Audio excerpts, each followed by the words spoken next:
Craig, feels like deja vu. We meet again for another walk-off in the bottom of the ninth. Yeah. Let's do it. Man. I mean, I'd rather be up like 8-1, but you know what? We'll take a walk-off here. Yeah, it's wild how this feels very similar to less than 24 hours ago. So let's see if we can find some magic again. What a frustrating game, though. Very frustrating. I've got lots of notes, Nick. Got lots of notes. You know, I'm glad you do, because I don't. I had some we had some kids throwing up, so I was kind of in and out at times of this game. So yeah, I need all the help I can get. I got you, brother. All right, Sam Mole. Sorry. We got a comment from a loyal YouTube watcher.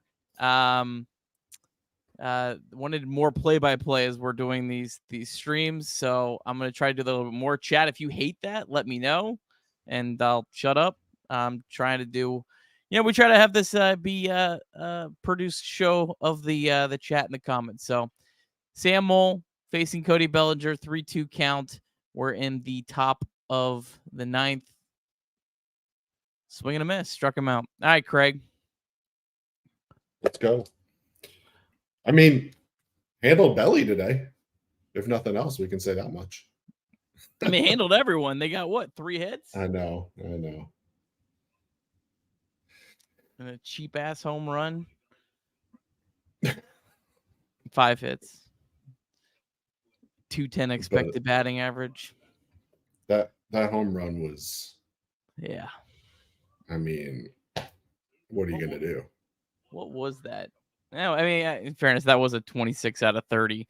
I think it felt. It wasn't a cheap home run, but it was a good pitch. I mean, that was a curveball down out of the zone. I mean, if you're TJ Antone, it's not like you threw a bad pitch. So, John, I could not agree more. I could not agree more. You know, the lack of one home run in these 3 games. That's tough, man. You got to find a way to home runs in this ballpark. Yeah. It's Sam Mole against CU whatever Suzuki. It's a 3-0 count. Reds trailing 1-0. Trying a little different score bug here. A little different layout. Messed around with it a little bit. I think this is a little bit more efficient. And I think shows everything a little bit better. But Mole walks Suzuki. Love walks. Charles? I agree very much. Marte has been probably the brightest spot on offense over the last couple weeks. Maybe CES. But yeah, I think CES. I mean, but Marte's been on base 2 times today, and like neither one of the balls were hard hit. I mean, yeah. But sometimes getting lucky is important.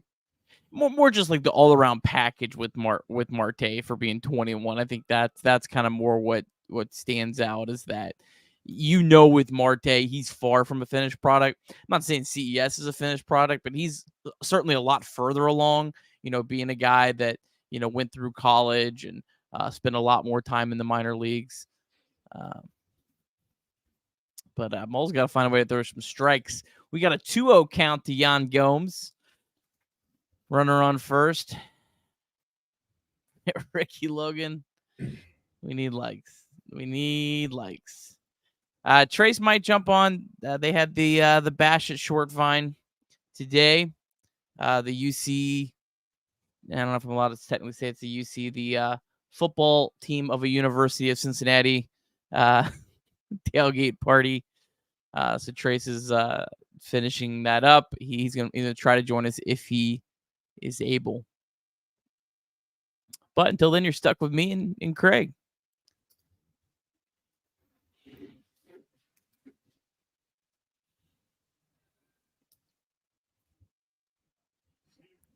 Double play. Come on. Oh, Lord have mercy. Oh. I don't know how they're going to score that, but Ellie's got to catch that ball. Like, yeah, that was a nice play by Steer. It was a great play by Steer. I mean, the throw's a little high, but I mean, the ball for the second time today, Ellie had a ball hit him in the glove that he wasn't able to corral. Oh, yeah, error to Ellie.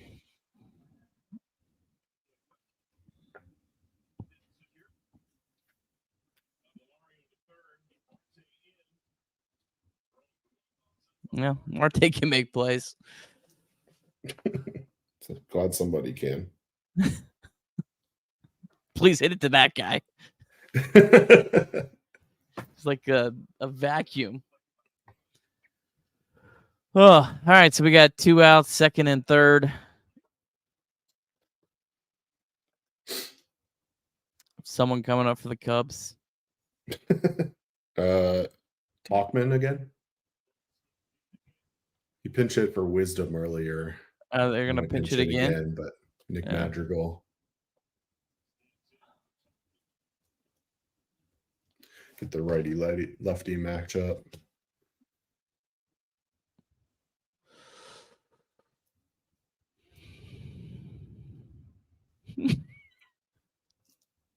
I don't know if there's anybody warming in the bullpen, but it feels like one of those moments where David Bell would pinch, bring in a new pitcher. Well, here comes Derek Johnson. I wonder if this is the old buying some Waste some time. Yeah. Last thing you want to do in this situation with 2 outs in the 9th is to give up another run and make it a little bit more difficult for you in the bottom of the 9th. So put yourself in the best position to win the game. Put your best pitcher out there for it. Cody Bellinger go back out to center field, starts in center field, comes to first base, and then goes back out to center field now. I would assume he's probably their second best defensive center fielder, right? Yeah, I would assume so.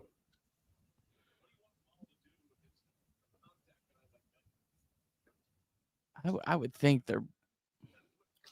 I mean, did you hear that? No, I don't have the sound on. Say Heck said to Larkin, "What do you want?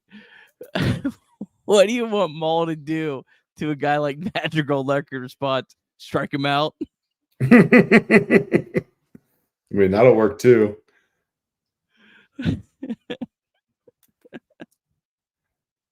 It's an interesting situation. You've got another righty on deck with Morel. I mean, you could theoretically, I mean, it's Nick Madrigal, so let's not act like we're facing Bellinger here, but you could put him on and get the force out anywhere, but you've got 2 outs, just strike him out, get it over with.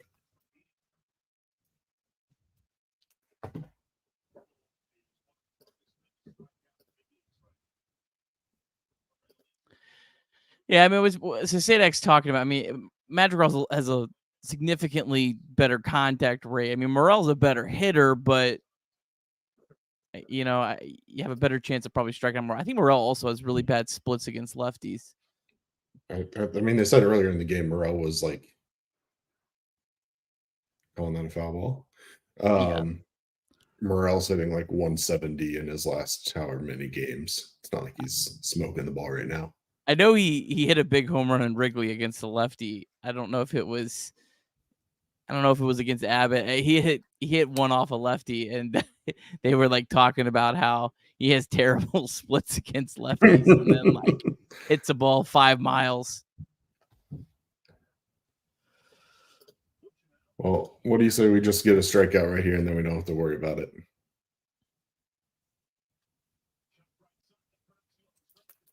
Get over there, Sam. Wow. Wow. Madrigal's quick, too. CS has played a nice first base of late. And that was a good cover by Mole, too. That was a tough one. Yeah. Wow, he caught that on the run and beat him to the bag. Wow. Wow. All right. Whew. Top of the order. Here we go. Top of the order. So, do you let Assad go back out there? Or do you bring in your closer who blew the save last night? I feel like if I was them, I'd be. Well, they don't have they have no lefties in their bullpen. The only lefty in the bullpen is Drew Smiley, who threw 53 pitches yesterday. Yeah, I mean, we've got the top of the lineup coming up: Fraley, Friedel, and Steer. 1 Yeah, I for mean, 3, 0 for 2, 2 for 3. I mean, this is no question. I think the spot you would, if you have a lefty in your bullpen, you especially with your closer struggling.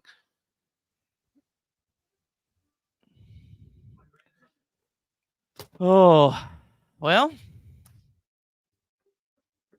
break their hearts again. That's right. Break their hearts again.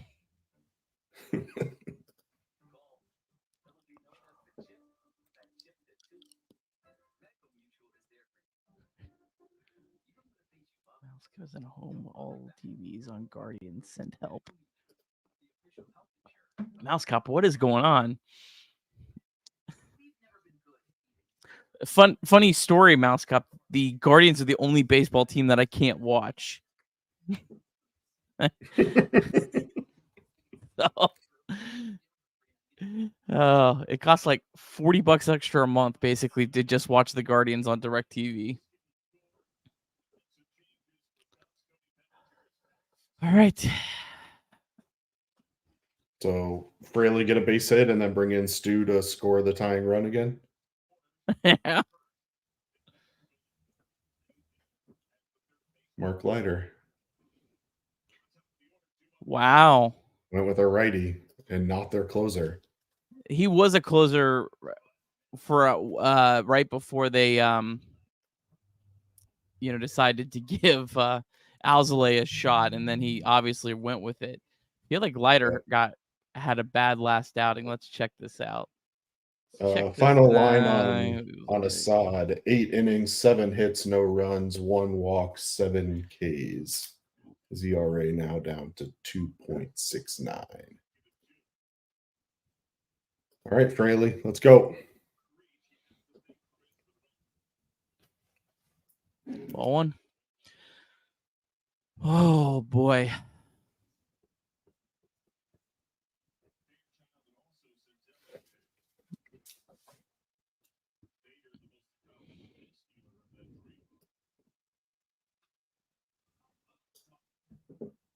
Get out, play. Nico Horner made that play. No. God almighty.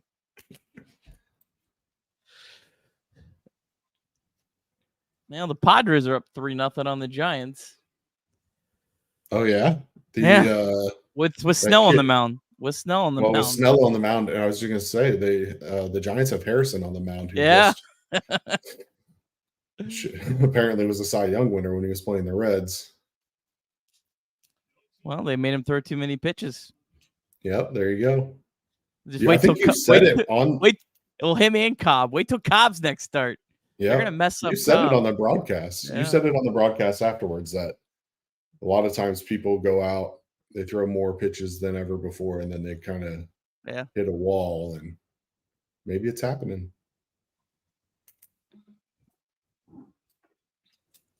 Stu with a helmet in his hand. No, he's ready to go when Fraley gets on base.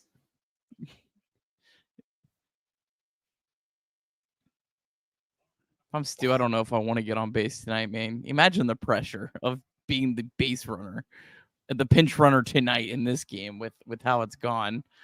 How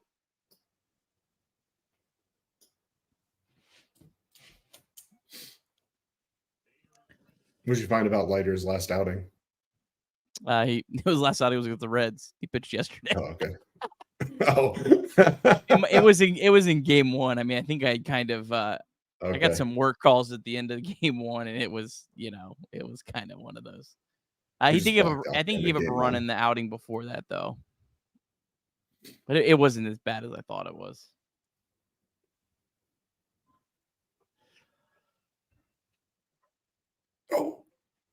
Go over his head. Yes.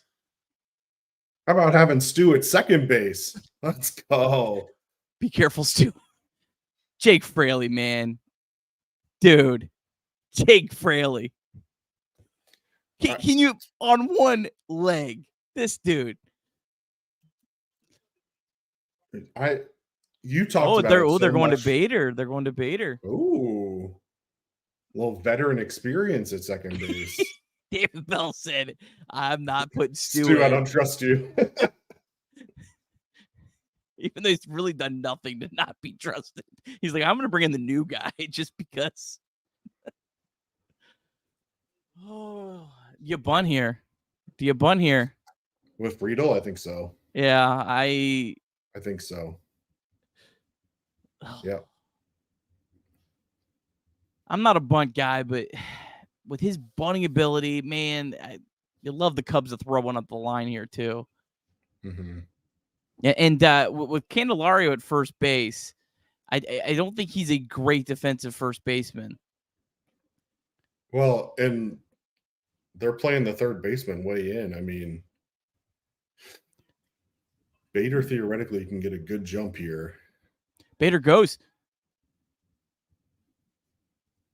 Wow. Oh, Thanks God. for showing the play, Bally's. Oh, God. God, no if he would have been out. I know they called him safe, but what a ballsy steal. Please don't challenge. Oh my God. Yeah, they're challenging. I can't watch. I don't even want to see the replay. He beat it. I mean, it's definitely safe. What are they challenging? Well, Madrigal put the tag back on as he was standing up, as if he got off but the bag. I don't. His hand never looked like it came up. His knee is on. His right foot is on. Oh my God! His right foot's on. We're good. Madrigal, get out of here with that BS Cub garbage, man. What a loser. Yeah, his right foot's on. Yeah, his right foot's on the whole time. Wow. Madrigal, you're a turd. That's a loser mentality, man. You need to try to get cheap outs against a team that has half of their fucking roster on the COVID IL. Get out of here. Loser. What a loser. Likes if you think he's a loser. It's kind of player read mouse like, what are they looking at? Well, I mean, they got to look at the entirety of the play. I'm sure it'll be quick, but it's interesting there. I think after they throw that huge breaking ball on the first pitch, Bader's probably thinking they're going to come back to it again because the bunt's still going to be on. And they ended up throwing a fastball high and outside, which probably gave the catcher a better opportunity than he would have had otherwise. But even still, I mean, Bader was safe pretty easily there. What is Barry? Am I seeing something different? Is Barry saying he thinks he's out?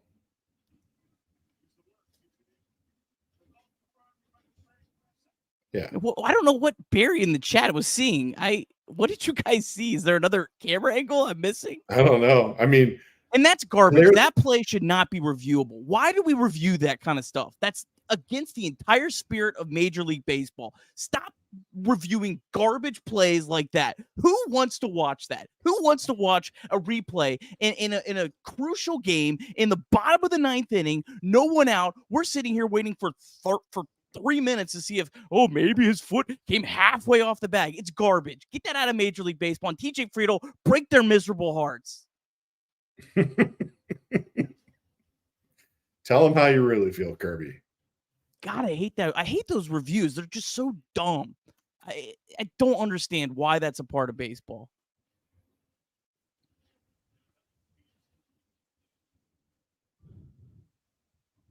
Ball 3. Come on.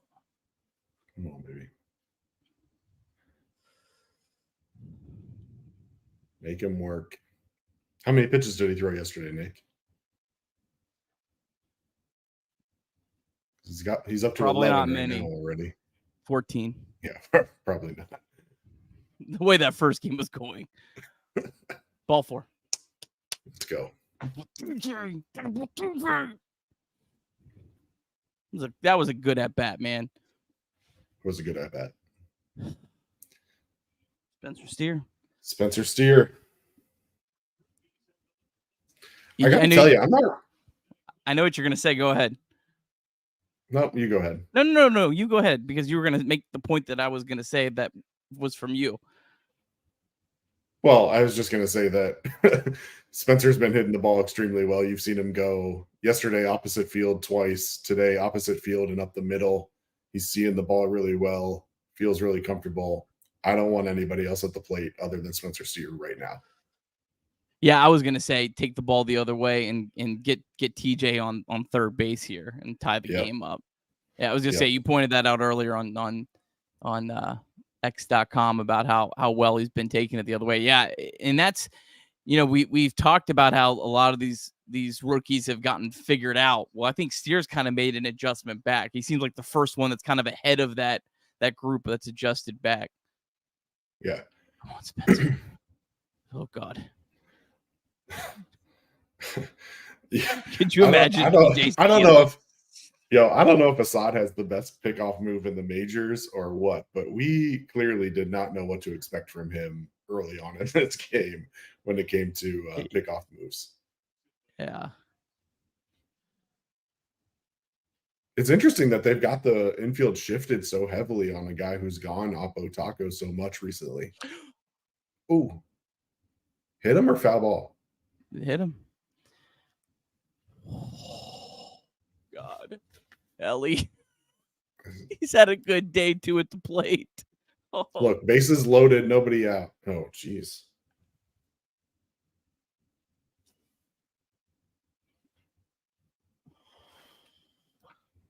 Likes.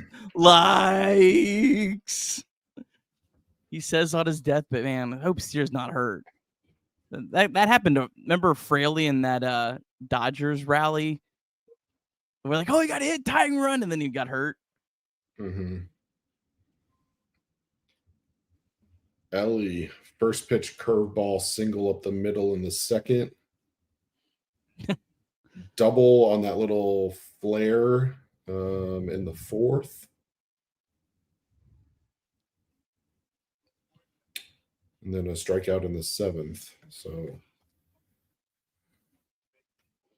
let's see if he can get some magic. It was talked a lot about last night on the walk-off, how he was the first guy out of the dugout. It sure would be nice tonight if he was the one to hit the walk-off himself. Have a moment, Ellie. Have a moment.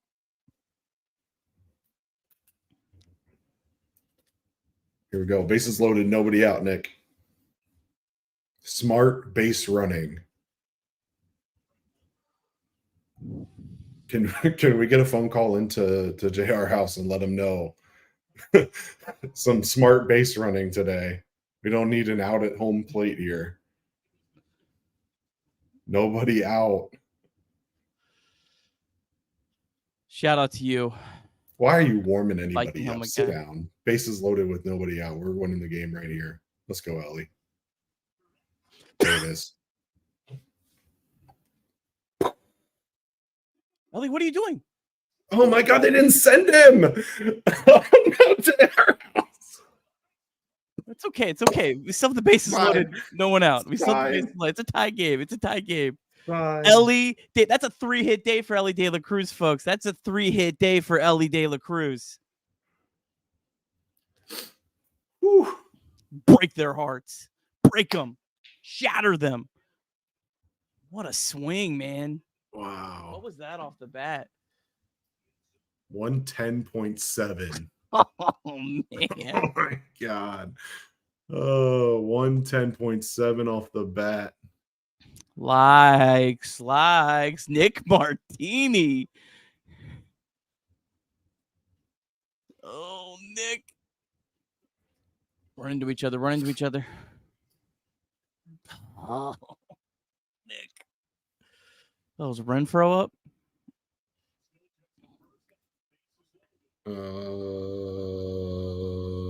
No, CES. No, CES was in behind Renfro. It's Renfro. Oh, boy. Have a moment, Hunter. Oh, man. Do you think about I don't remember who all is left on Now they're going to the bullpen. On the bench. Okay. Big Corey. I was gonna say, I mean, if they were to leave him, who are they bringing in here?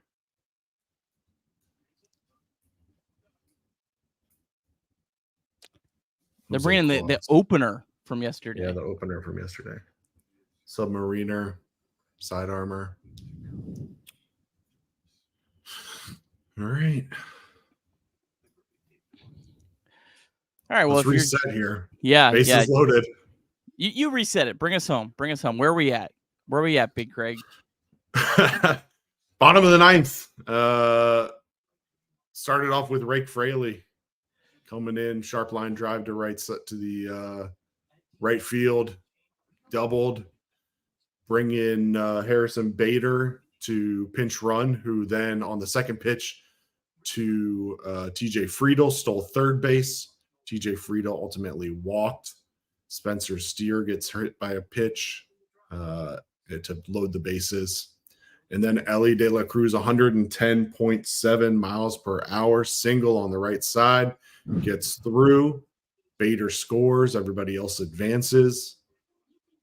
And then Nick Martini with a little pop out to the left fielder for the first out. The Cubs now changing pitchers. Mark Leiter Jr. is out. Jose Cuas is in. Yesterday, Jose was the opener. Pretty successful. Gave up the one hit, right? Going back to the game logs to. Well, while you're looking at, he ended up doing 2/3 of an inning, right? And they pulled him after 3 batters. Gave up the one hit and 1 strikeout. So we'll see. We have a development, Craig. Baltimore Orioles just put up a 6th spot on the Arizona Diamondbacks. They are leading 6-2. We have the Giants trailing 3-0. Wow. So a win here and those 2 scores holding up, we're tied for the last spot. And we'd be a half game behind the Cubs. I think we talked about, or no, a half game behind the Cubs. Closer. And I think we talked about this last night, but a 3-way tie would result in us still being essentially a game back because we would end up 3rd out of that tiebreaker, right? So we still need to move up, but putting us in a good position. But we win the tiebreaker if it's just the Diamondbacks. So again, you'd be getting a lot closer. Reds are 3 behind the Cubs right now, so they would get within 2. Yep. Oh, get through. Oh, Dansby Swanson. Safe. Let's go. I mean, they're gonna crew chief review it. Yeah, I don't want to. Let's not say anything stupid yet. Come on.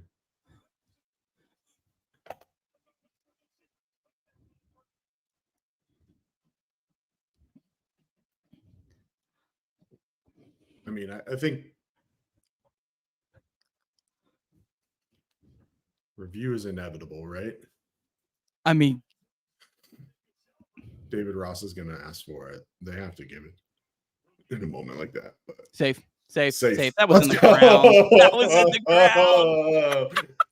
Dub. Confirmed. It's confirmed. Oh, God. Nick. I'm 2 for 2, baby. Oh, my God. What a miserable weekend for the Cubs. Oh, and look at those blue shirts walking up the aisles. Those poor fans. Oh, we feel so bad for them, don't we, Nick? Oh, we do not feel bad. We do not feel bad. Thanks for your patronage at Great American Ballpark today. Did we see an attendance number? Who cares, Nick? Let's do a show.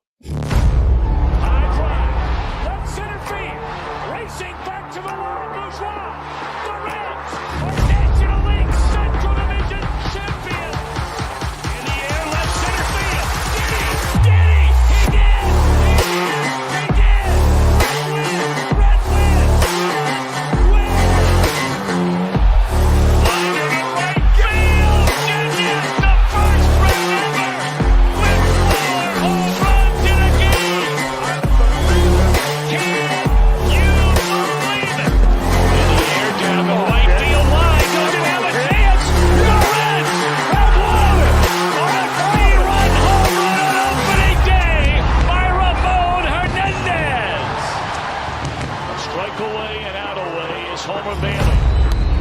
Ground ball to third. Frazier gloves. Throw to first and Homer Bailey for the second time in his major league career has tossed a no-hitter. Oh, are you kidding me? Holy Moses, the second player in major league history to hit 7 home runs in the first 10 games. In the air, and the Reds win it. What a dream beginning to the career of Jay Bruce.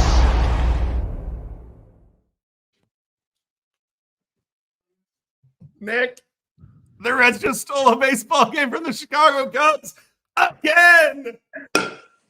Look who's here. Uh-oh. Is he here?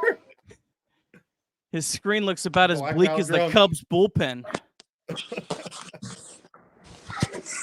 All right, I'm going to mute him while he figures this out. How about that, folks? Oh, man, what a Oh, tough my time to be a God. Cubs fan. You come to Cincinnati, you think you've won all 3 games, and you're 1-2. Oh, Craig, what a time to be alive. I mean, it was literally deja vu. It was literally the exact same situation as the night before. The Reds made 1 million outs on the base runners, but yeah, hey, that Reds can't win a important series, or Reds lose every important series. They haven't won it yet, but that narrative's having a tough weekend so far. Craig, how are you, buddy? I'm so much better than I thought I was going to be, Nick. Oh, man. What a way to end a Saturday night. I mean, college football was on all day. Cincinnati Reds with the nightcap, walking it off in the bottom of the 9th. Oh, and one of the newest Reds does it. I mean, so many good stories from this. We'll talk about TJ Antone, I'm sure. I mean, yeah. I'm not going to lie. I came ready. I had notes ready to go talking about missed opportunities, and who cares? Because at the end of the day, the Reds are going home with a second win in the series, walk off again, just breaking the spirits of the Chicago Cubs and their lowly fans. I mean, other than your kids being sick, I imagine you're having a great weekend. Yeah. Man. Let's try to recap it if you're just joining us. Reds were down 1-0 going into the bottom of the 9th. Reds made, I believe, 5 outs on the base paths. Throughout this game, the Reds got a lot of hits, right, Craig? It wasn't, one of these performances like the Reds where they almost got no hit in San Francisco. I mean, the Reds got a lot of hits tonight. What did it ended up? Reds 9 hits. Reds had an expected batting average of 309. Plenty of well-hit balls, but, a game where maybe they try to do a little bit too much on the base pass. Also, you got to give some credit to the Cubs. They made some plays. But Andrew Abbott was brilliant on a day when the Reds got this just like barrage of COVID injuries and they are completely up against the 8 ball here over the next at least week. Andrew Abbott came out and threw 6 1/3 innings, only 1 run. The 1 run was, I believe, the last batter that he faced when he gave up a solo home run, or the second to last batter. He was brilliant. And then once again, folks, the Reds bullpen, Buck Farmer, TJ Antone, Sam Moll put up 0-0-0, gave this team a chance. And then the Cubs bullpen, you know what? You put a little doubt out there last night. And then tonight it happens. There he is. My man, I'll tell you what, Craig is going to earn a full-time job on this podcast. Might not be full-time pay, but it's going to be a full-time opportunity here soon. There it is. There it is. Wow. Can you believe it? We've overcome COVID and the Cubs closers. It's unbelievable. I can't believe we didn't make any moves at the trade deadline, Trace. What were we thinking? I don't know. It seems like we need more bullpen arms and we need more starting pitching. That's exactly what this team needs. That's what everyone was saying. just like they were saying the bullpen. The same people that said the bullpen stunk at the beginning of the year, same people that said we needed to go out and get starting pitching and relievers at the deadline.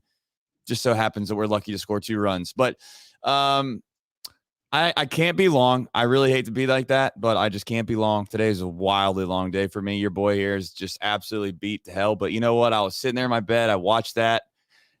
Shout out Hunter Renfroe legging that ball out. It felt like at the time he probably should be safe, but you just never know on balls like that because you might get caught watching it to a certain extent, and he might have gotten caught watching it a little bit. I don't know, to be fair, but great play by Dansby.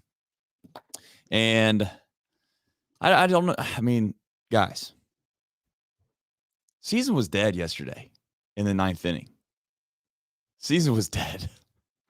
Big Z, do we have some big time rich people that super chat us on the show, bro? Like we have some rich people that watch this show. Big Z with the $20. Thank you, Jesus, for this win tonight. Thank you, Jesus is right. Tomorrow, say your prayers if you go to church. If you don't, wake up in the morning and find your nearest stream. We need all the help we can get, guys. I'll tell you what, I don't know how I feel about this COVID thing. I could rant for probably an hour on it. I just don't understand it. I went upstairs and checked to see if I had any COVID tests left. I still do, but I kept them around because I thought it was just nostalgic. I was going to show my great grandkids if I lived that long, like, hey, these used to be like a real thing. Back in the day, there was COVID tests. You take them and you found out you found out that you were sick. And then it'd be like, well, how sick were you? Like, I don't know. Some people had a cold. Some people died. This is a wild thing. I don't know. It's just an interesting times we live in. And also, just so now I can add to the story, it also tried to kill the Cincinnati Reds, but it fueled their fire. That's the story that I'd like to tell. Yeah, shout out to that airplane out there in San Francisco or wherever the hell we were at. I don't know. I'm sure that helped with the COVID situation. But I don't know where you're at, where you've been. I've been rambling on forever, but I really do appreciate the Cubs bullpen. Thank you. I really do. That's really nice of them. Could you imagine if that was the Reds, vice versa, guys? Boy, I'll tell you what, there would be some people in the chat that would be pissed. Just a little bit. Let's just get maybe Trace. Let's get your quick thoughts on a couple guys tonight. Then we'll let you go, and then me and Craig will, I don't know, just have some fun. You kind of have an idea of what you want to do with the show, and then the 9th inning happens, and it really just all gets scrapped. And hell yeah, it gets scrapped tonight. So you might get a shitty show, but you got a Reds win. So I think that's a pretty good trade, to be honest. Andrew Abbott, what a gutsy performance. I mean, this guy looked like he was on his last fumes of the year. And then, Andrew Abbott knew the news that was going on. I haven't got it through yet on here. Just a old 50 bomb super chat. What? There we go. Big Here Red it is. Machine. Love your Big Red Machine. Hereby dub this team as the Miracle Reds and America's team. Cheers to that, baby. I've always said I love the Big Red Machine. I love the bobbleheads they do all the time. I love the nostalgia they bring to the stadium. I've always said that. I've always said I love the Big Red Machine. I tell you what, I cannot imagine that ballpark without being mentioned set 1975 and 1976. It's on koozies.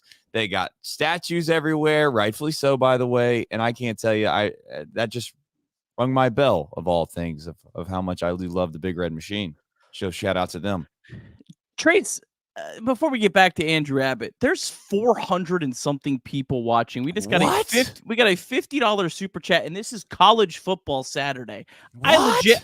I legit thought I would be doing the show, and maybe my wife would be watching when college football started this year.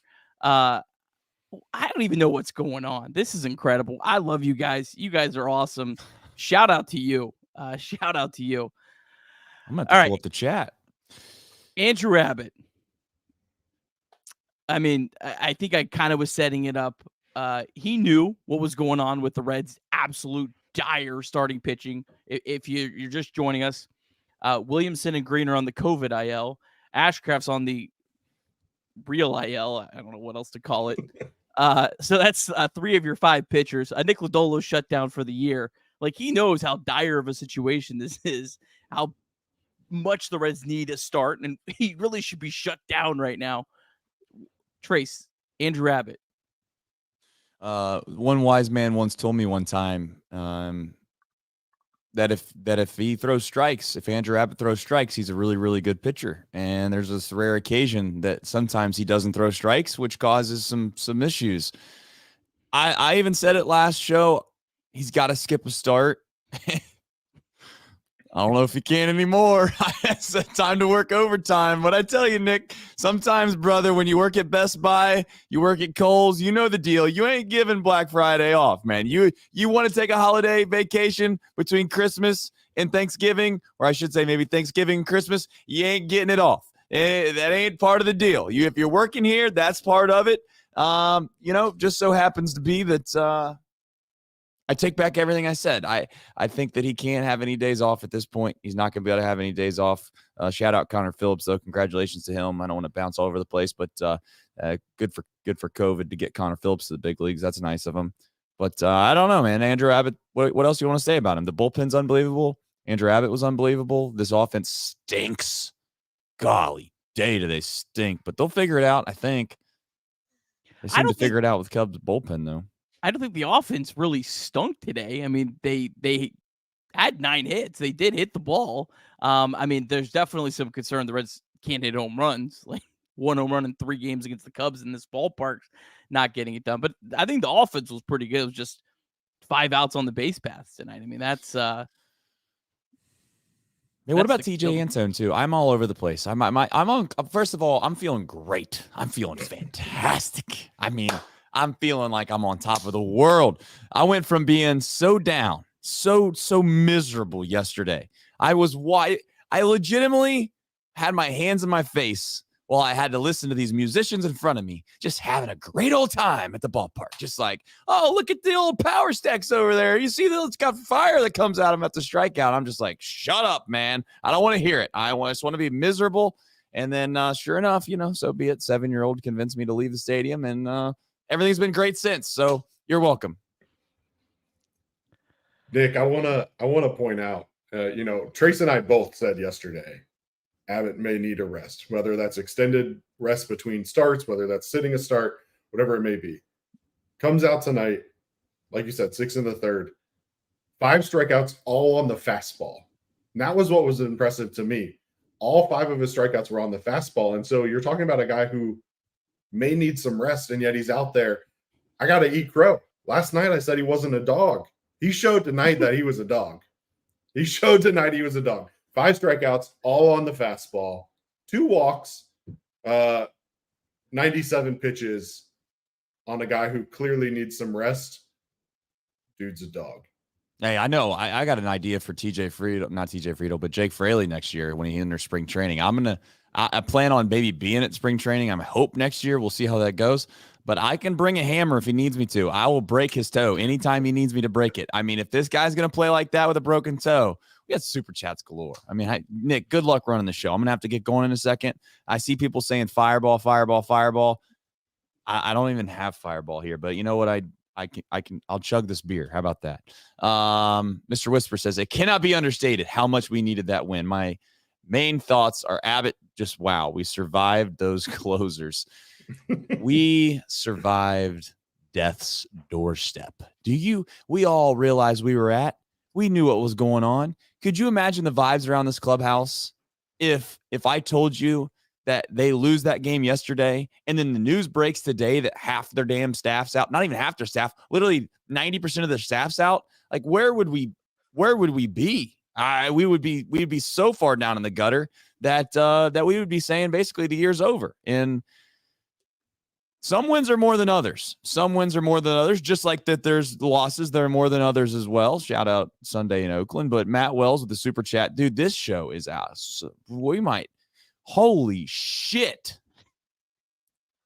Dude, there's so many super chats right now, guys.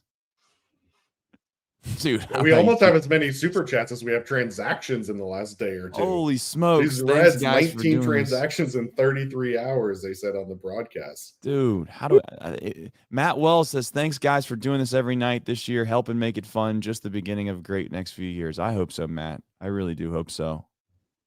I mean, how am I supposed to keep up with this? You're so Colt- far ahead of me. Go ahead. You comment. let it rip. You can read, Nick. Nick, you can read. I'm pretty sure you can read. Go ahead and try it. Colorado won me 120 and the Reds win. Let's go take the series tomorrow. Colton, shout out to you. You know what? Trace doesn't have Fireball. I got something. I got something. Cheers to the Cincinnati Reds. Wow. Here, I mean, Craig's going to feel left out, but. No. That was bad. Ooh. Bryce Sizemore with the 20 bomb too said, holy wow, alert this big series split and one more tomorrow. We hit the last one tomorrow. Let's go Reds. We need to get this last one. Man, if we take 3 or 4 from them in the same capacity that those guys took it from us, let's not forget we went to Wrigley, guys. Remember this? We went to Wrigley and we won the first game. And then we got absolutely slaughtered the next 2. And then we lost the last one. Andrew saying, how about Antone? That's a great story, man. What a great story that is for TJ Antone. I don't know, man. I can't believe we haven't said it yet. The Reds now hold the tiebreaker over the Cubs, too, in the wild card. We haven't even mentioned that yet. We needed to take 2 games this series in order to take the tiebreaker. Done. We took the tiebreaker from the Cubs? Yeah, we won the season series. And Trace, Giants are down. Giants are down 3-0 with hate to hear that. Going up against Blake Snell. Oh, the Padres. That's a good ball club. Padres woke up. I've always said that. I believe in the Padres. They're a great team. I love them. They're so good. Their run differential's unbelievable, Nick. Trace, and the Diamondbacks are down 6-2 to the Orioles. Funny thing is, so Kyle Harrison pitching tonight for the Giants. That Cade Ciccone guys pitching got rocked. So the guys that just dominated us not getting it done tonight. Hey, Jerry Harrison Jr., shout out him. That just made me think of an obscure Red. Mott, fish flakes. I live in Cardinals country. Look at that. Now we're talking. I live in Cardinals country, but I got the night shift at my office behind the cardiac. Reds. We all watched the play-by-play. I couldn't imagine, dude. I tell you what, man. This team. Martini. I'm just thinking back through that. How'd that all go down? Do we have so many super chats right now? Guys, thank you so much, man. Thank you so much. Thank you so much. Reds you Mania. know, can I say something really fast about this show? This is the thing that's really cool about this. Now, this doesn't always happen to good people, but somehow, some way, Nick Kirby agreed. I told him, I don't even know if he thought that I was going to say this. I don't even know how the hell this came about. I told him, I said, Nick, we got to do something stupid. In order to stand out, you got to be built different. You got to do stuff that no one else is willing to do. And I said, you got to do a show every night. You got to do a show after every game. Every game. Doesn't matter. Every game. We're going to do all 162 games. And I looked at it and I said, we're supposed to win 64 and a half games. Do you know how miserable that would have been? Do you realize we would have had like 5 people watching this show? But your Cincinnati Reds, how many games have they won, Nick? I keep asking that. I think it's 71, maybe? Wow. 2 more than 69. 2 more than 69. And a lot more than 64 and a half. Guys, if you don't love Reds baseball, then I don't know what to tell you. I mean, you're missing out in your life. Now, are they going to disappoint you from time to time? Maybe, all good things do. All good things do. Craig, when you watch this game tonight, I have a couple quick questions to you guys, because I didn't get a chance to see the whole entire game. Do you agree with Nick? Do you thought the offense looked good? It just was a little bad luck, or do you think that they still are just, miserable? No, I mean, like Nick said, it ended up with 9 hits. We had 7 hits off of Javier Assad in the first 8 innings. But I took some notes along the way. We had so many missed opportunities. We should have won this game 3-1 without ever having to get to the 9th to begin with. I mean, you had an opportunity in the 3rd where, who was it? There was a little dribbler out in front of third base, and CES didn't go from 2nd to 3rd when he should have. And then you had another opportunity later on. Nick Martini hits a ball with a 600 expected batting average that ends up being a line out. and we lost 2 runs there. And then later on, Jake Fraley gets doubled up on a ball that freaking Nico Horner runs 100 miles out into right field in order to catch over his shoulder, a ball that had a 680 expected to batting average. I mean, sometimes you get unlucky. Sometimes it's bad base running. There was a little bit of both today. I thought Fraley got way too far off on that ball that Nico Horner ended up catching and ended up getting doubled off. But at the end of the day, I thought the offense looked okay today. Obviously, no home runs, but we had some extra base hits for the first time in what felt like 3 weeks. I see your comment, Molly. I seen it.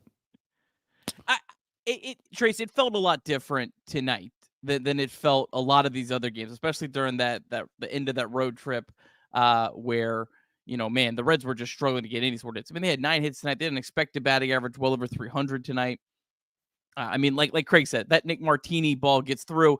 It's an entirely different game. So I definitely think there was some positives with that. Obviously, the pickoffs from the Steer and Ellie, I mean, that's tough. I mean, it's that fine balance we've talked about all throughout the year of aggressiveness, and that being one of the main reasons the Reds are where they're at versus doing too much.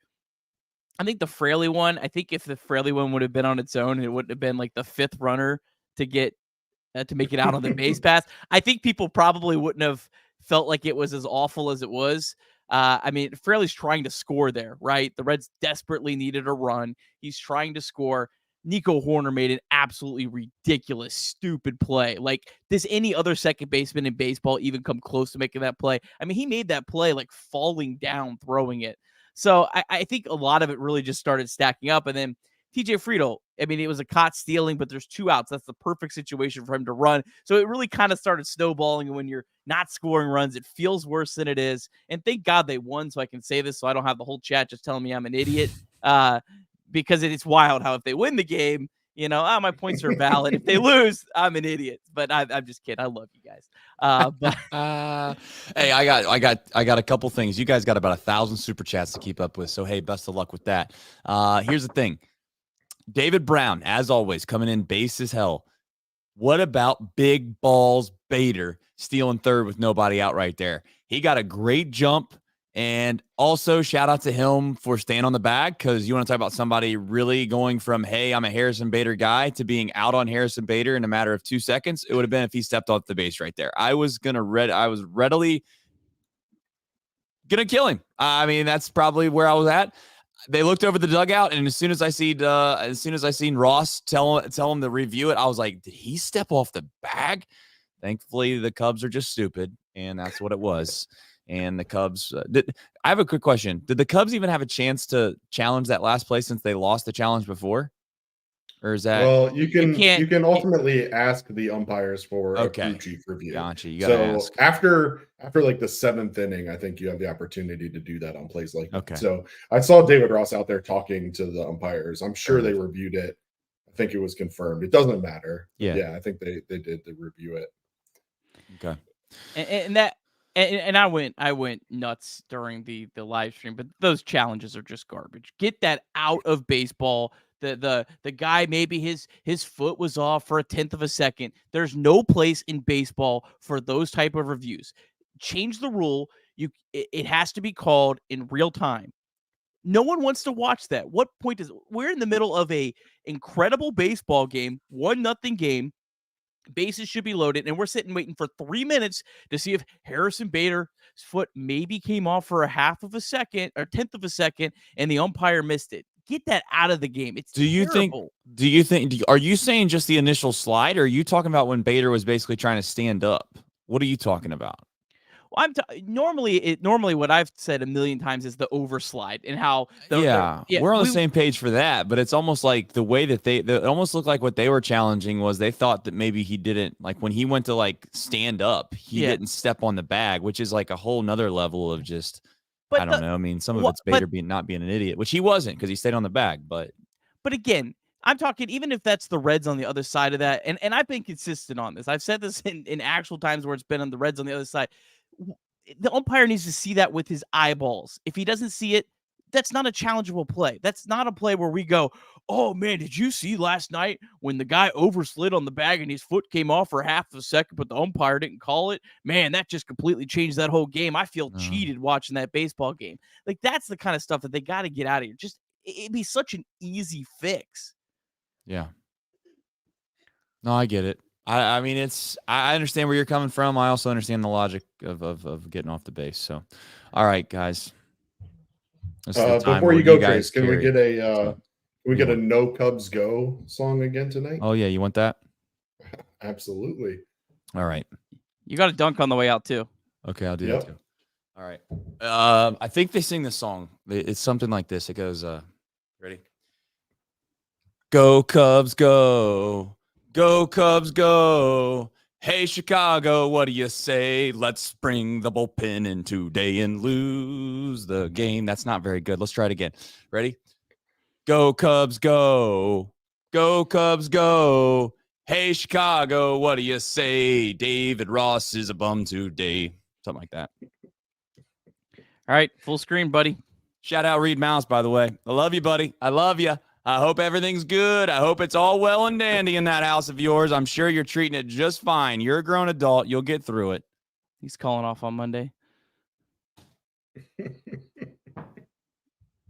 We're not done, by the way, folks. We're just getting started. Oh, my Lanta. I'm out of here. Doesn't hit as well without the music, that's for sure. All right, let's try to reel it in. Craig, what a win. What a win for the Cincinnati Reds. So we got a super chat. I'm going to get to this one, and then we'll kind of talk a little bit more about the game. Again, we've said this a million times. Appreciate the super chats, but you don't have to ask. You don't have to do a super chat. We don't ask it. Appreciate it nonetheless. But we'll try to answer any questions you might have throughout. Good question here from Mr. Whisper. What do you think is the cause of the offensive woes? Too much positional shakeup. And I'm going to steal a point that I got. A good guy, Chris, was messaging me earlier today, and he brought up something that I hadn't thought about. Well, with the Reds seeming to have all these COVID issues right now, players on the injured list, and I think we mentioned last night, I believe that the COVID injured list is like actually guys that are legitimately sick. It's not guys that are just testing positive that are perfectly fine. They can go out and throw. They actually have to be sick. Chris brought up the point. He wondered if this has been going through the Reds clubhouse and maybe some of the offensive players, were sick and maybe that contributed to this. It was kind of an interesting thought. I hadn't really thought of that. And I mean, I think it's probably a combination of things. We talked a million times about how it's just rookies that are getting figured out. And we mentioned me and you, Craig, before the game ended when Sear was batting about how he's been kind of the one rookie that has made that adjustment. So I think it's number one. It's rookies, kind of the league figuring them out and them having to make the adjustments. Number two, I think it's some legitimate fatigue from guys that haven't played a 162 game season. And then if you throw on top, there's a couple guys that get sick. I wonder if Will Benson's sick. Him not starting tonight against a right-handed pitcher for Hunter Renfroe, that made me think maybe he's sick too. And, maybe they said, we'll give him one at bat. I don't know. It's just full speculation, but I did think it was an interesting point from Chris that's maybe a possibility that during that road trip, there was a couple guys that are sick, but they're playing through it. We just have no idea what's really going on. Whether they're sick, they're worn down, otherwise, they're definitely not 100%.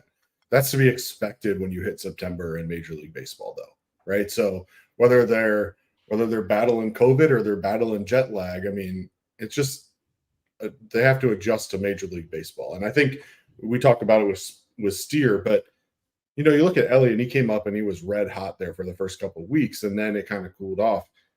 There's all kinds of scouting reports out there as you get more and more at bats in the major leagues, right? And ultimately, pitchers are going to adjust to what you've done as a batter, and then it's your job to readjust as a batter and be ready to hit too. I think it's just a combination of all the things like you were saying. But at the end of the day, who cares? I mean, I think if you keep getting pitching the way you've been getting pitching lately, I mean, it certainly sucks that, you're going down 1-0 in the bottom of the ninth. But I think realistically, this team has battled. They are battlers, right? And they've got the perfect combination right now of some momentum moving in to what will be, by the end of the week, a pretty soft schedule, right? And so if you can wrap up tomorrow with a good game against the Cubs, you've got 3 against the Mariners, and then you've got what many would say is one of the softest schedules in the major leagues remaining after that, right? So, I mean, if you can maintain some momentum during this Mariners series, now, granted, it sounds like we're going to have some potential rookies getting the starts there and maybe a bullpen game here and there, but I mean, I think one of the best remedies for the late season worn out feeling that the team is probably feeling right now is momentum and energy, and walk-offs will certainly do that for you. Yeah, and let's break it down here for those who may not have followed the Reds news today. Brandon Williamson was placed on the COVID IL, joining Hunter Green, joining Ben Lively. Graham Ashcraft was also placed on the IL. If you remember yesterday, he left with he had a toe injury. He had a toe injury before the game. The guy went out and gutted through 6 innings. He gutted through 6 innings with an injury that the MRI revealed he needed to go on the IL for. He's out at least 2 weeks. So the Reds over the next 4 days just announced they're starting Carson Spires tomorrow. Carson was a non-drafted free agent. Now, that term might be a little loose because it was in 2020 and there was only 5 rounds. He probably would have been an actual drafted guy. But nonetheless, he's a guy that has had an incredible year at AA Chattanooga.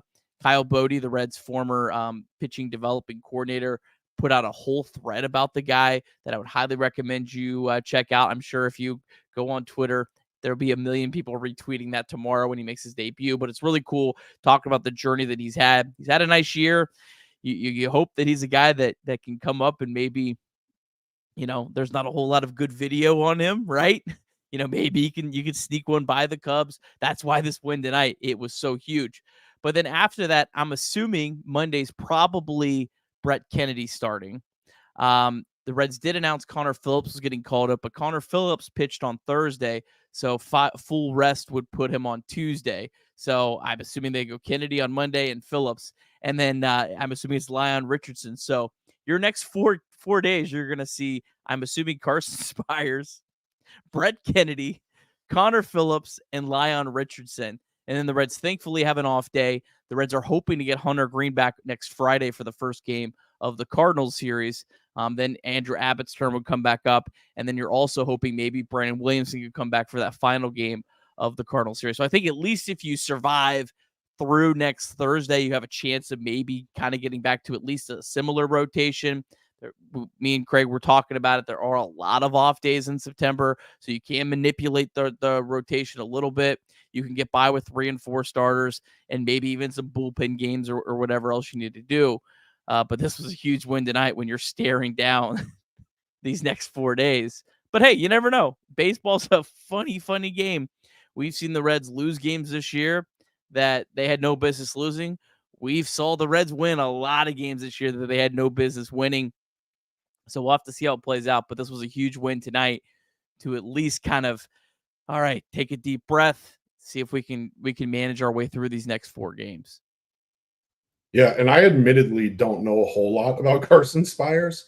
I'm not sure how much other people in the chat know or how much you know. A couple of things stick out to me just doing some very brief research into Carson Spires. Played at Clemson, was a 2-way player, pitched, and then also played third base. During his collegiate career, as far as I can see, did not start a game on the mound at all. And then once he was drafted, seemed to be converted into a bit of a starter. In 2021, started 20 games pitched in 25, 2022 started 23 games, pitched in 27. And then this year, interestingly enough, Nick started 9 games, even though he's appeared in 28. And so he's come out of the bullpen 19 times as well. Now, obviously, there's potential opportunities there that maybe he's coming in after an opener or a major leaguer getting a rehab start or whatever it may be. But, 28 games, only 83 innings certainly makes it seem as if he's been spending some time coming in out of the bullpen. Well, his last several outings have been 5 innings, 5 innings, 6 innings, 6 2/3, 5 1/3, 5. So of late, he's been extended out pretty well.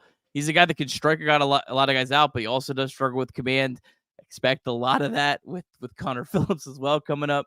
But hey, look, he's a guy that's got some talent. He's a guy that, again, how many times we saw the Adon guy from the Nationals kind of come up, as a spot start. And, when you're coming up in that situation, teams don't have as much video and stuff like that. Hey, maybe you can get by, a little bit of smoke and mirrors, and we'll take if anyone can get them. But again, that is why this win was so huge. Let's run through some of the performers tonight. Start off with Elly De La Cruz. Game 2 last night, as bad as you can have. The Golden Sombrero, 0 for 4, 4 strikeouts. Tonight, 3 hits, and came up in the most crucial spot in the game. Maybe the most crucial spot in the Reds season, almost, at least up there, right? And absolutely smoked the ball, 110.7 off the bat. I don't have a graphic, but we're going to go ahead and call that our deep drive of the day, presented by Deep South Commodities. DSC is a leader in renewable commodities for biofuel production, specializing in used cooking oil collection, aggregation, and sales. Visit www.deepsouthcommodities.com. Thanks as always to our friends at Deep South Commodities. But again, 110.7 off the bat. Huge bounce back day for Elly. Did struggle a little bit in the field today. Got picked off, but he did hit the ball. He did put the ball in play today. And that's a good sign of seeing the Reds desperately need this guy to please just get hot for a couple weeks. And he's capable of it. We know he's capable of it. Yeah. We've seen him get hot, and we know that he can. I think one of the things that spoke the most to me, the Reds clearly had a plan today coming in to try and attack Javier Assad early in the count. Elly's first at bat, first pitch, curveball, single right back up the middle, right? I mean, that's a good sign out of a guy that's struggling. His second at bat gets that little flare down the left field line, only 63 miles an hour off the bat, turns into a double, right? This is why baseball's funny. Strikes out in the 7th, but then, like you said, 110.7 off the bat in a clutch RBI to tie up the game. And if he can get hot, along with Steer staying hot, CES seems to be warming up a little bit. There's a potential there that you could have a number of guys offensively getting hot at the same time. And realistically, regardless of what happens on the mound, an opportunity there. If your offense is hot, you can win ball games. Yeah, for sure. But yeah, huge day. Spencer Steer, another good day. Looked incredibly comfortable to play. Another 2-hit day. Christian Encarnacion Strand doubled. Do you have anything on those guys, or should we move on to Jake Fraley? We touched on Steer earlier with his ability to drive ball the other way, hit the ball back up the middle. I think that's a really good indication of how he's seeing the ball and how he's attacking it and making those adjustments. CES's double was 109.1 off the bat. So he's continuing to hit the ball hard. He has now for the last 4 or 5 days. That's probably the 6th or 7th ball off the bat that's been over 100 miles an hour. So he's clearly seeing the ball well right now. And I'll also say, as you mentioned before, seems to be settling into his role at first base a little bit more too, which is going to be beneficial down the stretch defensively. Jake Fraley. I mean, the Reds on the mat, bottom of the 9th. He's the leadoff hitter. He doubles. Man, what this guy's doing on with a broken toe. Man, it's special. This is it's cliche, I know, but man, it's the kind of like when you have like Jake Fraley doing this as a guy that's a leader of this team, and it's funny to say he's the leader of this team, because this guy has played like 250 career games at this point, right? But he's a leader on this team, and you have young guys like Steer and Ellie and CES and Marte, and they watch this guy who's a professional, coming up here knowing, hey, I don't have enough time to get surgery. I want to help this team. I don't know how many chances I'm going to have to be in a playoff race. And for him to come out, and we had no idea what to expect out of him. I think I saw a lot of tweets, and I'll be honest, I think a lot of the tweets were very fair. I'm not like trying to dunk on anyone with this, but I saw a lot of people saying, oh, he's going to come back. He's going to give it his all, and he'll be put right back on the IL in 10 days. Well, he's looked anything like it. He's come up. He's hit the ball hard. Man, just what a job by Fraley. And he may only be able to make it a couple more games, and that might be the end of his season. But for him to come back and do what he's done the last few days has been just been incredible. Well, Fraley was the impetus for the whole Viking celebration, right? And he's kind of embodying that right now. He's toughened through the injury. He's 5 for 9 since coming back with 3 extra base hits. He's doing everything they would want him to do. I love him being in the leadoff spot. When you've got a guy who's getting on base as often as he is, hitting extra base hits. I mean, he's setting up the lineup for success right off the bat. And getting him the ABs when he's this hot is going to be extremely valuable to the team. All right, another ho-hum day from Buck Farmer. Came in after Abbott left, got 2 outs. He's having a great season. Sam Mull, also another scoreless inning. Again, these guys just continue to keep this team in these games, to even make these games late have a chance. But TJ Antone, we kind of hinted on him earlier. I want to get into a little bit more of a conversation, just because, a lot of people probably don't know his full journey. But when Antone came on the scene in 2021, he was electric. I mean, what he was doing like these 3 inning saves. Like, I know he had that one game in San Francisco where he threw, like, I don't know, the Reds bullpen was like gas, and he went, I think, like 2 1/3 innings or something. No, he went 3 2/3 innings. He almost went 4 innings in relief, threw 60 pitches. And he had an incredible season, but this guy has not pitched in the big league since August 24th, 2021. Went through Tommy John surgery. He had this emotional interview before the game. And then for him to come out and put a scoreless inning, maybe it helped, the Reds tonight. Maybe it was kind of one of these things where, I mean, obviously the crowd appreciated it. You could hear it. What a just cool story from TJ Antone. Yeah, and 2 years plus removed from his last major league appearance.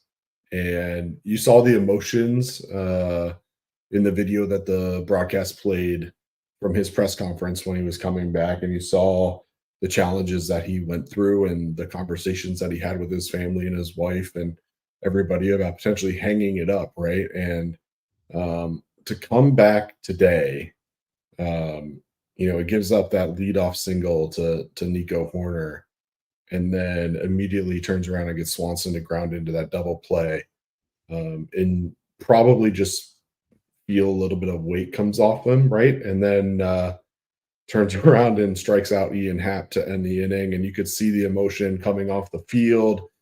I mean, I can't imagine working your entire life for something, achieving it, and then having it taken away for 2 years. And the Reds are lucky to have him back. He's obviously grateful to be back. I mean, you just got to love a story like that. You see him tearing up during the press conference and see how much this means to him. And he looked good. He looked good. I mean, he's a little bit different now than he was before. I mean, he used to have that massive curveball that felt like it would break about 8 feet. But,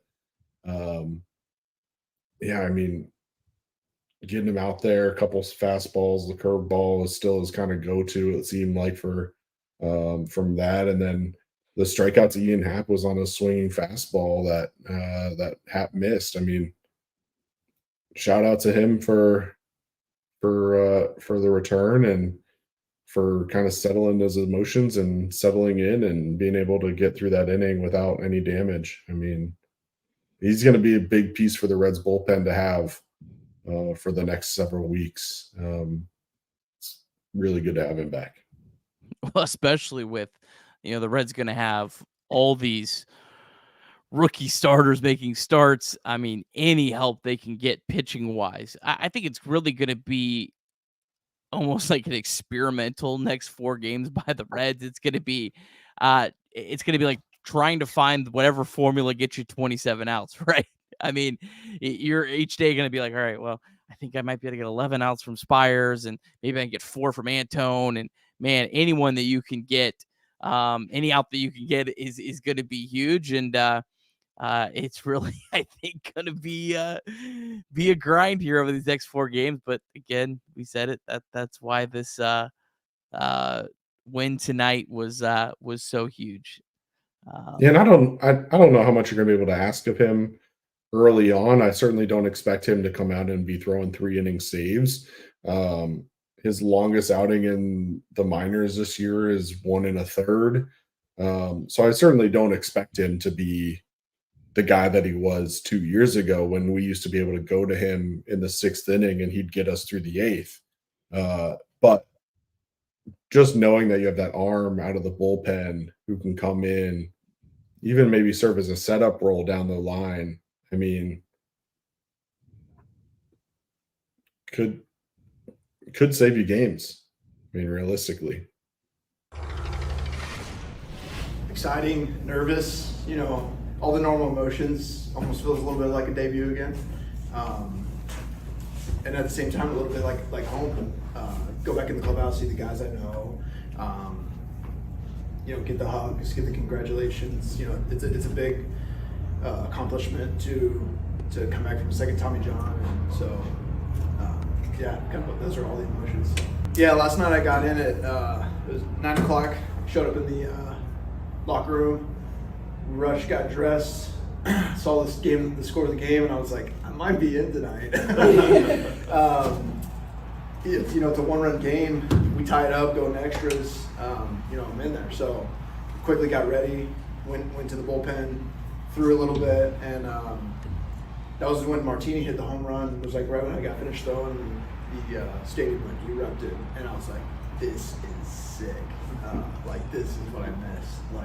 And so it's been really cool to be back in. And went on the walk-off last night, and I was jogging in and kind of did a little twirl in center field. And I was like, wow, it's very cool to be back.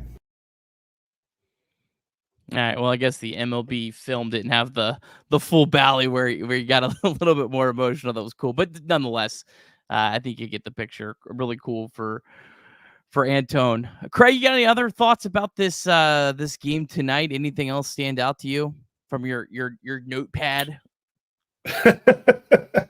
I love being the guy. I love Trace usually makes fun of me as the note guy, so this is nice to be on the other end of that.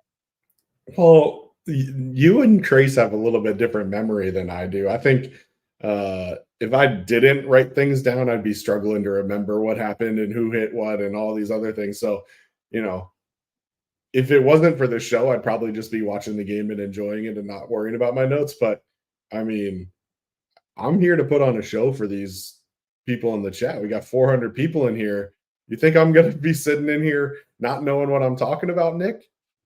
Come on. I mean, look, you probably can't tell, but I'm keeping score basically in my notebook. I've got every at bat here. I've got notes of the missed opportunities. I've got little stars of things that mattered. I mean, look, we're 2-0. We picked up the tiebreaker on the Cubs. The young guys are hitting the ball well. And look, we've got some momentum going. We got to keep it going. It's going to be tough because we got some young arms that are going to have to step in. I had a conversation on Twitter today. You may have seen, there's still some challenges and some some frustration with the lack of activity around the trade deadline. And well, if we had more depth, but look, we were active at the trade deadline the last 2 or 3 years to set ourselves up for this moment, right? We were building depth to be able to withstand this. And imagine if this happened and you had gone out and made a trade for Lucas Giolito or somebody else and given up some of these prospects that now we're going to be seeing step into major roles that, hate to break it to you, there's been so many injuries. You would have needed somebody to step up regardless, even if you did have a Lucas Giolito on the staff too, because you've had so many guys out through COVID or otherwise. So listen, at the end of the day, this is what Nick Kroll's been building for, is to have depth in the farm system. I can't imagine that he imagined the need to go this deep to bring in Carson Spires to start on September 3rd. But at the same time, this is what you were building for. And at the end of the day, next man up, you got to step up and earn your paycheck. And, you know, I think you've got the Cubs on the ropes right now. And it sure would be nice to bring in a pitcher from AA who I guarantee you they have no scouting report on. Come in, let's get 4 or 5 good innings out of him. And even though I hate leaning on the bullpen so much, even more, but I mean, get 4 or 5 innings out of him, hand it over to the bullpen against a Cubs team that has to be mentally worn down right now. Got to tell you, I still feel good about tomorrow, even with Carson Spires on the mound. Yeah, I mean, you got a real chance tomorrow against the Cubs start. I mean, this is their worst starter you're going to see in this series. Knock on wood, all the proverbials. I mean, Jameson Taillon, last 4 starts, 0-3, ERA of 7.84. He's allowed 18 earned runs and 27 hits in 20 2/3 innings. So, I mean, man, if you could just pounce on this guy early, that would be great. He's a guy that struggled with the home run ball. Please, God, let us hit some home runs. Like they've got to be in there. You look up and down this lineup, Craig. There's some home run potential in here. I know Jake Fraley's the guy that probably has the most home run potential, but right now he's probably just Jake Fraley kind of almost feel like 2012 Joey Votto. Guy that you wouldn't necessarily expect to be in the leadoff position, but throw him in there. I mean, well, no, just Joey Votto, like in 2012. So Joey Votto tore something in his leg, and then remember he came back for the playoffs, and like he had like a 500 on base percentage in that series, but he just absolutely like could not lift the ball at all. Like it kind of feels like Jake Fraley kind of feels like 2012 NLDS Joey Votto, just out there. You know, he's still able to be productive, but he doesn't like. But that's what I'm circling back around. I think Fraley's like the guy that has the most home run pop against right-handed pitching in this lineup. But you look up and down this lineup. I mean, Steers hit a ton of home runs. De La Cruz, Martini showed some power. Renfroe, CES, Marte's hit these light tower home runs in the minors. It's like I think it's there. Like, man, can we just please, God, get hot and hit some cheap home runs in our ballpark? It would certainly be nice to get some cheap home runs, but the 12-game win streak was not won by hitting a ton of long balls. We were piecing together runs here and there. So as long as they get it done, I don't really care how they get it done, right? I mean, if the big thing that was concerning for me was the lack of extra base hits at all, right? I mean, it's a lot easier to put together runs when you're getting a leadoff double from Jake Fraley in the 9th, right? So, yeah, Fraley hit plenty of balls that were hit hard enough that if it had a 25, 28 degree launch angle, probably would have been home runs. But I would much rather you hit 110 and get a single or a double than hit 95 and hit it 30 degree launch angle and it be caught on the warning track. So I'll take it. I honestly, yes, it would be nice to get some cheap home runs. We've seen plenty of home runs landing in that first row in left field.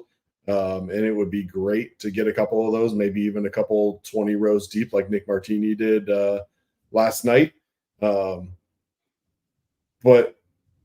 to me, the the thing for young hitters especially is to not be forcing it. Just take what's being given to you and take your base hits and your doubles, and it'll come. I mean, I think realistically, when guys go up there trying to hit home runs, that's when you're struggling. And that's why, for me, we talked about it last night, you have so much pressure on you over the last couple of weeks and coming into this series, where if you are up there looking to hit the ball out and hit an 8-run home run every time you're at bat, even with the bases empty, like, you're going to be swinging at balls in the dirt like we've seen out of Ellie. We talked about it last night, 10 chase outs on balls out of the zone. So I just want them to be comfortable, right? Feel comfortable in the box. Homers are great in the moment, but those sustained rallies can really build up some momentum too.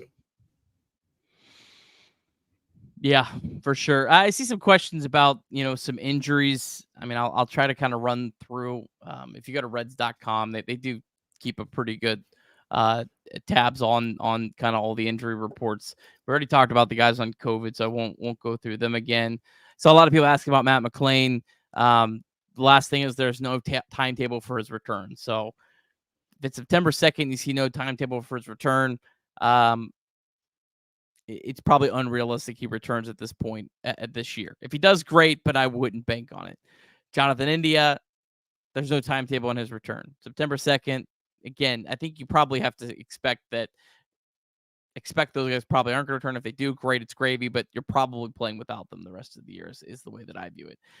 Joey Votto did apparently take some swings today. I heard on the broadcast at the ballpark. Again, no timetable on his return either.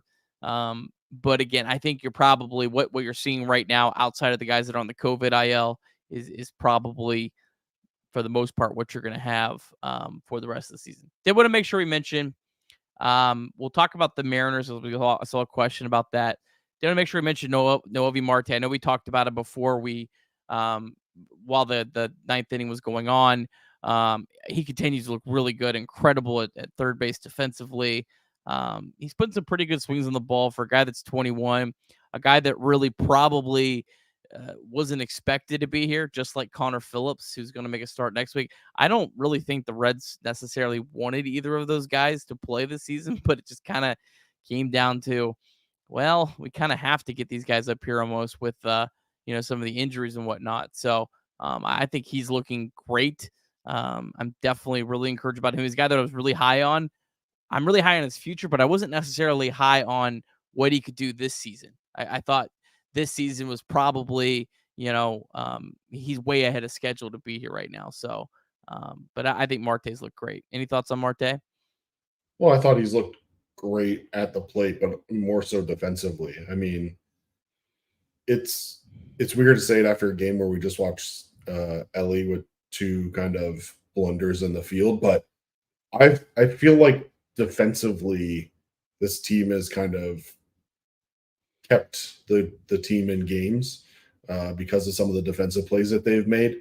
And so when your bats aren't hot, you got to make plays elsewhere, and they've done that. There's a lot of guys on this team that you probably didn't expect to see this year. We're going to see more this week, guys that we didn't expect to see this year. But hey, we've got the tiebreaker with the Cubs. We've got the tiebreaker with the Diamondbacks. Diamondbacks are down 7-2 right now. I mean, top of the eighth. We could be waking up tied for the third wild card spot. What a time to be alive. All right, so the Mariners got a question about that. The Mariners like the hottest team in baseball right now. They're the last real juggernaut the Reds will play. I know the Reds still have a series with the Twins. They still have a really quick 2-game series with the Guardians, who will have something maybe to play for in that series. Other than that, it's a lot of scrubs. But again, you still have to play these games. You still have to win these games. You still have, guys on these other teams that are trying to prove something themselves. I think they're 21-6 since like August 2nd. You will miss Luis Castillo in that series. Logan Gilbert's really good, and then you'll face two younger pitchers. I think they're both rookies, Brian Wu and Bryce Miller, who both have a lot of talent, but have, I think, kind of been a little inconsistent. So, But I mean, look, at this point, for me, it's all about tomorrow. Man, you find a way to win tomorrow. I'm not going to say it doesn't matter what you do in that Mariners series, but it almost would afford you the ability to lose that series and still feel okay. And I'm not talking getting swept. Maybe just you try to get one, and I think you leave feeling good. But I think there's a lot of pressure on the Cubs tomorrow. Look, they should have won both of those games. Their bullpen choked in the ninth inning, back-to-back nights. Craig, you said it very well at the beginning of this stream tonight. If that was the Reds bullpen, you guys would have been losing your mind. Everyone would have been, oh my God, how could you possibly blow this game? I mean, so they're feeling down right now. But man, you find a way to win tomorrow with the guy that just got called up from Double-A that I'm sure himself wasn't expecting to pitch in the big leagues this year in his wildest dreams. You find a way to win tomorrow.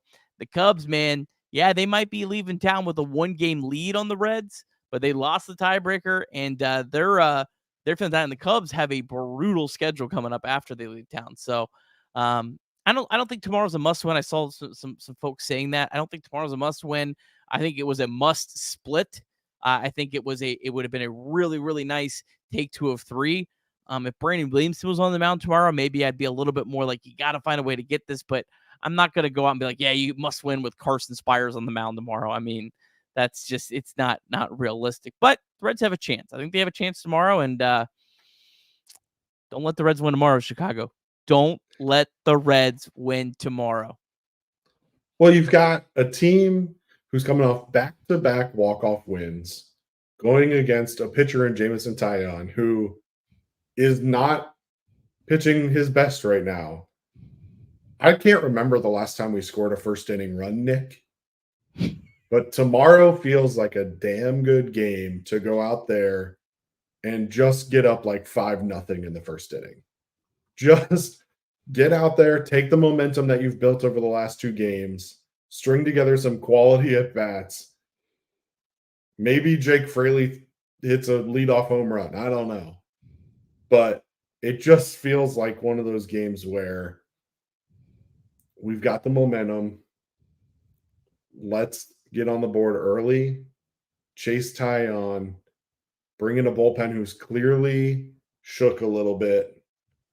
And not only does that mean that we're in the bullpen, but hopefully let Carson Spires calm down a little bit, eat up some innings, save our bullpen as well. I mean, if I was a betting man, I'd put some money on no Nerfy tomorrow. Let's put it that way. Well, it's going to be hot too. I know neither one of us are in Cincinnati, but I know I was talking to my pops earlier today, and he said, "Yeah, it's really hot in Cincinnati. I see the high's 92." So this game tomorrow is at 12:10. It's a noon 12:10, so a strange start time. That's even a little earlier for Chicago. You know, they got that hour time difference, so they got to start a ball game at 11 a.m. Maybe in a little bit of heat. Don't let the Reds win tomorrow. Do not let the Reds win tomorrow, Chicago. Don't do it. You don't want to do it. What happened the last time the Reds went on a 3-game winning streak? It's been a while. Yes. Oh, thank God they won. Man, what 2 nights? What 2 nights? Real quick, I'll run through the Reds minor league. I'll clean this up. It'll be on the podcast tomorrow. Only note I wanted to mention, Chase Petty. Chase Petty made his Double-A debut tonight, and he was spectacular. 4 innings, 1 hit, no runs, no walks, 1 strikeout for Chattanooga. Good to see him continue to develop. And then, yeah, we're going to continue to chug along here. Well, Craig, it has been an honor. This will not be your last time on here. I'm dragging you back on. I know Trace has a lot of stuff going on in September, so I'll definitely bring Craig on whenever he can. You've killed it, my friend. It's been fun. I've enjoyed doing this with you. It has been fun. And I'm not scheduled for tomorrow, but if we're down 2-1 in the 9th, I might just have to get on and watch the 9th inning with you guys anyway and just see if we can continue this magic. But it's not going to happen. We're going to be at 5-0 after the first. It's going to be good. Yeah, shout out to this chat. We had 400 in it earlier. I mean, huge win tonight. 253 still watching now for some Nick on Nick crime. Cheers to all of y'all for watching, for the positivity in the chat. Appreciate you all. Yeah, I love you all. Like the stream on the way out. Subscribe to Chatterbox Reds wherever you get podcasts. What a win! What a 2 nights! What a season! This has been awesome. I hope the Reds can just keep hanging around. I mean, I wanted the Reds to make the playoffs, but man, just keep hanging around. It's fun. It's fun when the Reds are relevant in September. It's fun when these games mean something. It's fun when you feel sick watching these games in the 7th inning and your team hasn't scored a stinking run. Love you all. We'll see you tomorrow. Shea Neal on tomorrow. Craig Sandlin if the Reds are losing in the 9th. We'll see you then. Have a great night, everyone.